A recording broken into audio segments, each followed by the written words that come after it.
Assalamualaikum warahmatullahi wabarakatuh. Allahu Akbar. Allahu Akbar. Allahu Akbar. Allahu Akbar. Allahu Akbar. Allahu Akbar. Allahu Akbar. Allahu Akbar syar'al mawasim wal a'yada lihikamin la tuhsa wa tuqaddar. Allahu Akbar a'ada alaina min mawasim fadlihi ma ya'udu fi kulli 'idin wa yadhhar. Allahu Akbar ma ahrama hajjun wa i'tamad. Allahu Akbar ma labba mulabbin lillahi wa dhakar. Allahu Akbar ma da'a Allah da'in wa syakar. Allahu Akbar ma taba taibun wastaghfar. Allahu Akbar ma tafa bil baitil atiq wastalama al hajar.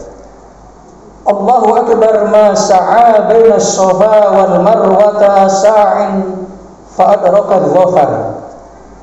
Allahu Akbar ma waqafa al hajij bi Arafat wa safau min al athami wal qadar. Allahu Akbar mazdalafa al-hajij ila Muzdalifah waltaqatul husa wa dzakarallaha 'inda al-mash'ar. Allahu Akbar ma ramaw jumratal 'aqabah waqtaful athar. Allahu Akbar ma nahara al-hujjaj wa halaqu wa tahallalu at-tahallul awwal wal akbar. Allahu Akbar ma dhaha lillahi mudahhin wa nahar. Allahu Akbar ma atamma al-hujjaju manasikahum wa nalul jazaa'al awfar. Asyhadu an la ilaha illallah wahdahu la syarika lah al-karimul mannan syahadatan narju biha 'alal jinan. Wa asyhadu anna nabiyyana wa sayyidana Muhammadan abdullah wa rasuluhul mustafa min waladi Adnan sallallahu alaihi wasallam wa ala alihi wa sahbihi alladhina amanu bihi wa azzaruhu wa nasaruhu bil muhajji wal janan wa tabi'in wa man tabi'ahum bi ihsanin ma ta'aqaba al jadidan wa sata'a an-niran wa sallama tasliman katsira. Allahu Akbar, Allahu Akbar, la ilaha illallah, wallahu akbar, Allahu Akbar, walillahil hamd. Amma ba'du, fa ya ayuhan nas usikum wa nafsi bi taqwallahi wa ta'atihi la'allakum tuflihun. Wa qala Allah ta'ala fi kitabihil aziz, a'udzu billahi minasy syaithanir rajim, lan yanalallaha luhumuha wala dima'uha walakin yanaluhu taqwa minkum.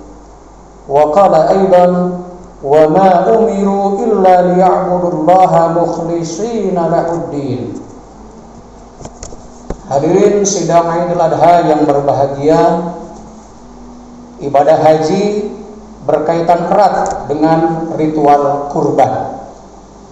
Karena itu, selain disebut hari Idul Adha, momen tersebut atau hari ini yang sedang kita laksanakan juga dikenal sebagai hari kurban.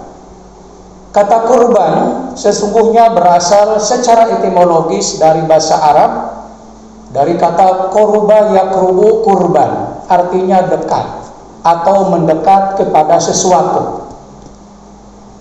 Dari makna etimologis ini, kemudian kurban didefinisikan sebagai segala sesuatu yang dapat mendekatkan diri kepada Allah Subhanahu wa Ta'ala berupa penyembelihan hewan.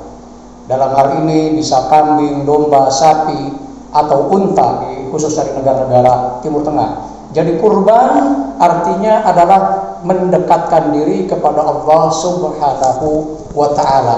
Ini berbeda dengan kata korban yang ada dalam bahasa Indonesia. Nah, tradisi kurban sesungguhnya berasal dari peristiwa historis yang menimpa Nabi Ibrahim dan putranya Ismail alaihi wassalam, yakni bermula ketika Nabi Ibrahim berdoa kepada Allah agar dikaruniai seorang anak. Sebab sampai usia yang sudah lanjut, beliau masih belum juga diberikan keturunan. Tetapi kemudian Allah Subhanahu wa taala mengabulkan permohonan atau doa Nabi Ibrahim, sehingga lahirlah seorang putra yang ditunggu-tunggu, yaitu Ismail.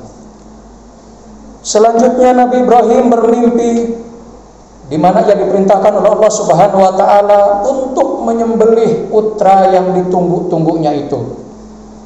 Singkat cerita, Nabi Ibrahim melaksanakan atau hendak melaksanakan perintah itu, sehingga pergilah ia ke satu tempat untuk menyembelih sang putra Ismail. Tetapi sebelum pedang itu mengena leher dari sang putra Ismail, Allah kemudian menggantinya dengan seekor domba. Maka sejak saat itu sembelihan kurban atau tradisi kurban dilakukan dengan menyembelih hewan seperti kambing, domba, sapi, dan unta. Hadirin sidang Idul Adha yang berbahagia, peristiwa tersebut diabadikan di dalam Al-Quran, yaitu surah As-Saffat atau surat yang ke-37 dari mulai ayat 100 sampai 111. Dan dari peristiwa ini setidaknya ada dua dimensi penting yang dapat kita lihat dari tradisi kurban. Yang pertama adalah dimensi vertikal, yakni bahwa kurban sesungguhnya sebagaimana makna harfiahnya adalah untuk mendekatkan diri kepada Allah, at-taqarrub ilallah. Jadi kalau kita berkurban sesungguhnya tujuannya adalah untuk mendekatkan diri kita kepada Allah. Itulah dimensi vertikal dari kurban. At-taqarrub ilallah sesuai dengan makna asli dari kurban. Maka pada dimensi ini yang dituntut dari kaum muslim adalah ketakwaan kepada Allah Subhanahu wa taala.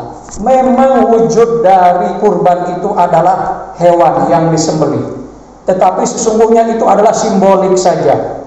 Karena yang akan sampai kepada Allah tentu saja bukanlah daging, bukanlah darah daripada hewan kurban itu, tetapi sesungguhnya adalah ketakwaan daripada orang yang berkurban.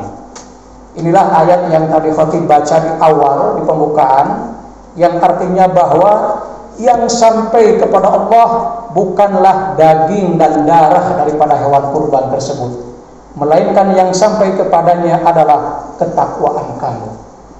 Jadi ketakwaan kita yang berkurban itulah yang akan diterima oleh Allah Subhanahu wa taala. Karena itu dalam konteks dimensi yang pertama tadi, yaitu vertikal, yang dituntut dari kita adalah kecintaan dan keikhlasan dalam melakukan kurban. Kurban tidak dilakukan hanya untuk mengambil hati yang maha kuasa, sebab Allah tidak perlu itu semua. Allah tidak mengharapkan daging dan darahnya. Jadi keikhlasan kitalah yang dituntut, ya, kemurnian kitalah yang dituntut untuk beribadah kurban. Dulu memang kaum musyrik menyebut-nyebut bahwa ketika orang berkurban maka hewan, maka darah dan daging kurban itulah yang akan diterima oleh Allah. Dulu kaum musyrik di zaman Arab pernah mengatakan itu. Karena itu di ayat ini dijelaskan yang sampai bukanlah daging dan darahnya, tapi ketakwaan kita kepada Allah Subhanahu wa taala. Hadirin sidang Idul Adha yang berbahagia, Nabi Ibrahim dan Ismail dalam konteks ini telah memberikan teladan yang luar biasa, teladan keikhlasan menghadapi ujian yang maha berat. Bayangkan saja Nabi Ibrahim begitu mendapatkan seorang putra yang ditunggu-tunggunya dengan berpuluh-puluh tahun. Karena itu Ismail bukan hanya sekedar anak biasa, tapi anak yang memang menjadi idaman dan belahan jiwanya. Anak yang layak disebut qurratu ain bagi Ibrahim alaihissalam. Ditunggu berpuluh-puluh tahun, setiap hari berdoa, sampai kadang-kadang diceritakan matanya bengkak menangis terus kepada Allah Subhanahu wa taala demi diberikannya seorang putra. Tetapi begitu putra itu lahir, begitu putra itu hadir di dunia ini, tiba-tiba saja Allah memuji Nabi Ibrahim untuk menyembelihnya di tangannya sendiri. Bayangkan, mana ada manusia di zaman sekarang, hatta jika anaknya banyak untuk mengorbankan salah satu saja, rasanya tidak mungkin ada yang mau bersedia.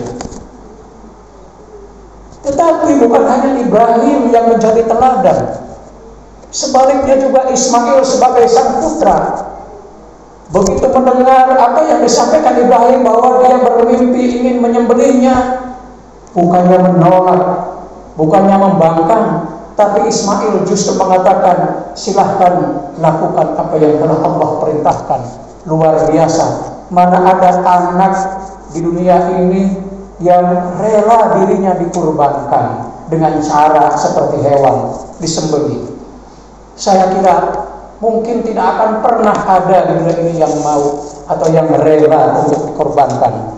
Karena itulah Ibrahim dan Ismail adalah teladan keikhlasan yang luar biasa.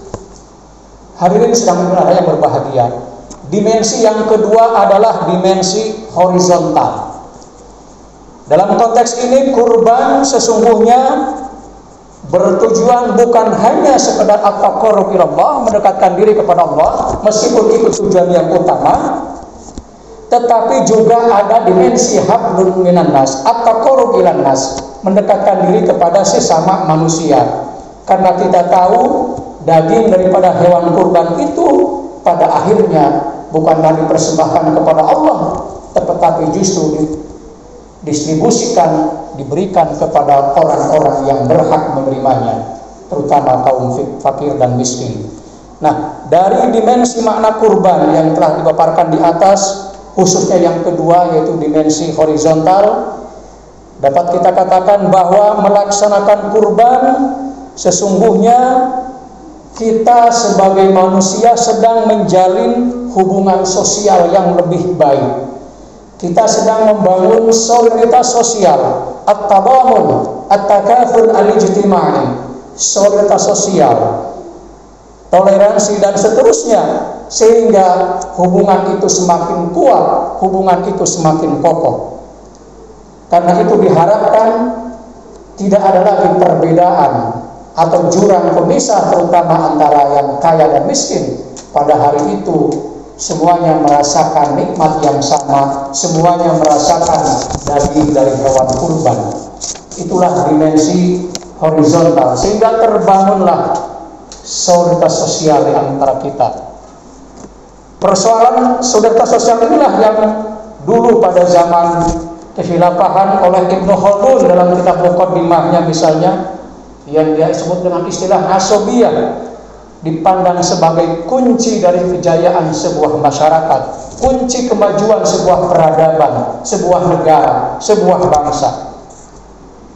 Bangsa dan negara dengan solidaritas sosial yang tinggi, yang kuat, maka dialah yang akan muncul sebagai pemenang.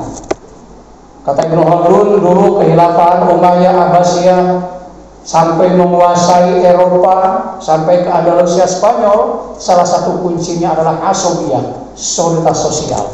Nah, kurban sesungguhnya menjadi cara untuk membangun solidaritas sosial tersebut. Apalagi dalam konteks sekarang ini, di mana kita sedang berada dalam wabah pandemi COVID-19 yang sampai saat ini masih belum hilang, ya mudah-mudahan segera akan hilang. Maka solidaritas sosial ini menjadi sesuatu yang sangat penting. Solidaritas sosial di antara kita yang sedang mengalami wabah ini sangat-sangat penting, sangat-sangat dibutuhkan. Karena itu dengan kurban ini mudah-mudahan kita semua mampu memperkokoh solidaritas sosial di antara kita semua. Barakallahu li wa lakum fil Qur'anil azim wa nafa'ani wa iyyakum bima fihi minal ayati wa dzikril hakim wa taqabbala minni wa minkum tilawatahu innahu huwas samiul alim.